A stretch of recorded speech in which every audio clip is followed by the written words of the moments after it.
assuming I had time to meet 4,000 different managers, look at their decks, within 30 minutes, usually within like the first 10 minutes, I have a pretty good understanding if it's somebody that I think that has some level of asymmetry or knows the why. Um, Hmm. that's immediately going to probably weed out a couple thousand people. And it's the other 2,000 that now becomes a little harder. So how do you go from 2,000 to 1,000? Then it's really, asking those what I would consider directional questions that get into sort of the overall process and mental models the manager is using and assessing, is this somebody that has really thought about things? Do they have this continuous learning, trait that is coming through of how they've applied different experiments on their hypothesis, how they learn from those. And from there, I can probably get it down to about 500. And then of those 500 that I'm looking at, then you're really going to do the technical understanding of what is really asymmetric about what they're doing. And at that point, think about, I don't know if you play blackjack, but blackjack is, a game of both chance, but there is a level of skill component that you can add in there.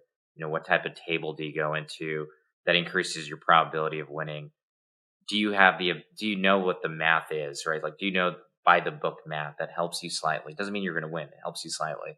And then finally, if you're able to count cards, it increases your probability.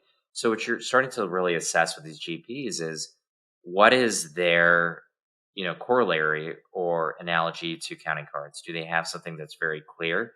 And from there, you can go probably from 500 to maybe 50 to 100 that have that. And then from there, you're simply looking to build a portfolio of 10 that are very complementary to each other that give you enough coverage across different types of sectors and stages.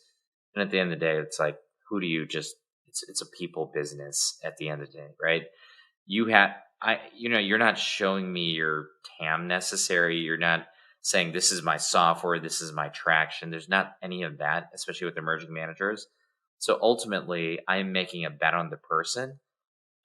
Using both my rational brain to look at that sourcing, picking, winning, but then it's just the overall feel of, does this person have sort of this unique drive in them that they want to create a 20, 30, 40, 50-year firm, not just raise a fund because it seems like a fun thing to do to back entrepreneurs.